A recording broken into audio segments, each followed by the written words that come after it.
Hi, and welcome to this week's The Mortgage Broker broadcast. I'm your host, Craig Skelton. And last week we kicked off January by talking about habits and why this month shouldn't be about New Year's resolutions, but about choosing one habit and sticking to it. And now here we are. It's mid-January already. And this is the point where most people haven't failed. They just start questioning themselves. The motivation has disappeared, the excitement has worn off, and the voice in your head has started up again. Today isn't about motivation.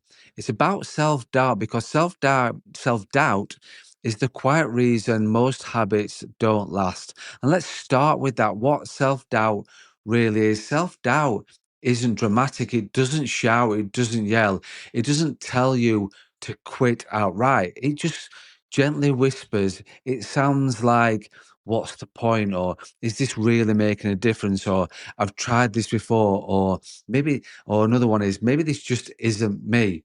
And if those whispers start, the important bit is that self doubt doesn't mean you're weak or you failed. It means that you're stretching and challenging yourself. And if you're self employed, running a business or building something without a boss or a manager telling you what to do, you will feel self doubt more than most, because there's no one clapping, no one cheering you on, no one giving you that pat on the back, no one checking in with you, and no one forcing you to show up. It's just you.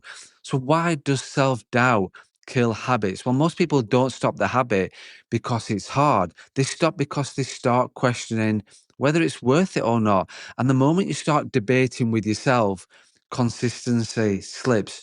You miss a day, then another. Then the story in your head changes from I'm building a habit to I knew I wouldn't stick to this, and it's turning into the negative. And now the habit hasn't just stopped, your trust in yourself has also taken a hit. And that's the real damage of self doubt, not the missed workout or not the skipped structure or routine. It's the belief that I don't always keep the promises I make to myself, or I let things drift once the initial energy fades, or I stop when it stops feeling easy, or I don't trust myself to stay consistent. So let's move on to why confidence is overrated. And here, this is something that I firmly believe in. You don't need confidence to build habits, you just need consistency. Confidence comes after consistency, certainly not before. Waiting to feel ready or feel motivated is a trap. The people who win long term aren't more confident, they're just more willing to keep going when confidence drops. Habits are powerful because they don't just rely on belief. You don't have to feel amazing. You don't have to feel good and motivated. You don't have to feel certain. You just have to show up. Even when the voice says, this isn't working. And a good thing to do is, one thing that does work is seeing habits as a safety net. I believe habits are a safety net. This is why habits matter so much in January. When motivation disappears or drops, habits carry you through. When confidence wobbles, habits ground you. When self doubt shows up, habits give you something solid to stand on. Your habit doesn't care about how you feel today, doesn't care about your mood. It just asks one simple question: are you doing it or are you not?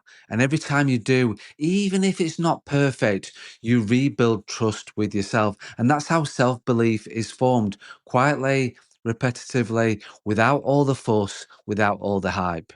So if you're listening thinking, I've already slipped, good, that is normal. But what you can do right now is just reset, go back to one habit, make it smaller, not bigger. Stop looking for results, look for evidence of consistency. Ask yourself, can I do this even when I don't feel like it? That's where progress actually lives. If this episode resonated with you, just take a moment to reflect on where self doubt might be quietly influencing your actions, not just in January, but throughout the year. And if you're a mortgage broker or business owner who wants to build better habits, stronger mindset, and a business that actually supports the life they want, then make sure you subscribe to the podcast so you don't miss future episodes. Next week, we'll build on today's conversation and talk about self motivation, where it really comes from, and how to generate it without relying on willpower or external hype. And remember, especially at this time of year, don't compare yourself to others. Don't get distracted by what everybody else is doing. Run your own race. Thanks as always for listening. Thanks for subscribing. Thanks for watching. I will see you next week.